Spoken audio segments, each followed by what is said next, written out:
Hey, salut la gang, c'est JP pour l'école du jeu et aujourd'hui je vous propose un nouveau format pour la présentation de Glenmore 2 Chronicles. Vous devriez avoir un très bon aperçu de comment on peut y jouer. N'hésitez pas à me laisser un commentaire et des pouces vers le haut si vous appréciez ce nouveau format particulièrement rapide.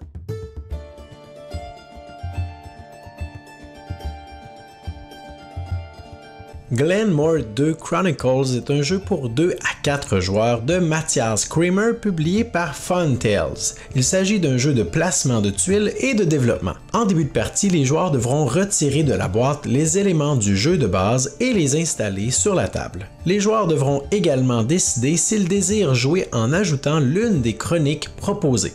Il existe 8 chroniques et chacune d'entre elles ajoutera de nouvelles possibilités, rendant l'expérience de Glenmore 2 beaucoup plus vaste que celle du simple jeu de base. Si vous désirez ajouter l'une des chroniques, certains ajustements seront nécessaires pour les règles ainsi que la mise en place. Une fois le jeu préparé, les joueurs se déplaceront sur le plateau central qui fonctionnera comme une rondelle d'opportunité.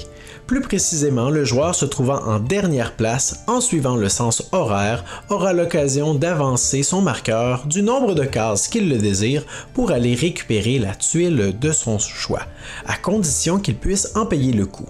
Donc un joueur a le choix de faire un grand bond pour aller récupérer une tuile dont il a vraiment besoin, mais il compromet ainsi de nombreuses opportunités. Ou alors il a la possibilité de faire plusieurs petits bonds. S'il demeure en dernière place, il pourra alors rejouer immédiatement, mais en mettant en péril les tuiles plus éloignées dont il pourrait avoir besoin. S'il récupère une tuile territoire, le joueur devra l'installer dans son royaume en respectant les règles de placement. Il activera le pouvoir unique de la tuile, puis il pourra, s'il le désire, activer toutes les tuiles adjacentes dans l'ordre de son choix afin de récupérer leurs avantages illustrés à la droite de la tuile. S'il s'agit d'une tuile personnage, elle est placée à l'écart du royaume et le joueur récupère son pouvoir qui lui permettra de développer de nouvelles relations avec d'autres clans. Le joueur pourra alors développer son réseau d'influence sur le plateau des clans en respectant les règles correspondantes de développement. Selon le clan avec lequel le joueur décide de développer de nouvelles relations, il va récupérer les bonus associés et placer l'un de ses marqueurs. À la fin d'un tour, on dévoilera une ou plusieurs nouvelles tuiles sur la piste de façon à n'avoir qu'un seul emplacement libre derrière le marqueur du dernier joueur. En tout temps, les joueurs peuvent interagir avec le marché interne, soit en y achetant des ressources au prix indiqué, ou bien en vendant des ressources pour obtenir les pièces y étant déjà accumulées.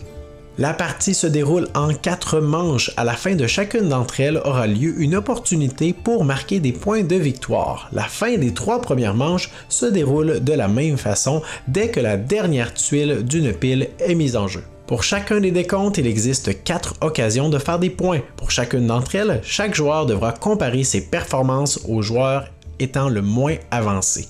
Ces 4 catégories sont le nombre d'Écossais présents sur la tuile de départ, le nombre de cartes points d'intérêt, le nombre de barils de whisky, le nombre de tuiles personnages accumulés. Pour chacune de ces catégories, plus un joueur est en avance sur le dernier, plus il marquera des points de victoire. La partie se terminera dès que tous les joueurs auront passé sur la tuile annonçant la fin. On procédera ensuite à un dernier décompte habituel en ajoutant quelques étapes. Mais attention, au terme de la partie, les joueurs ayant les plus grands royaumes seront gravement pénalisés.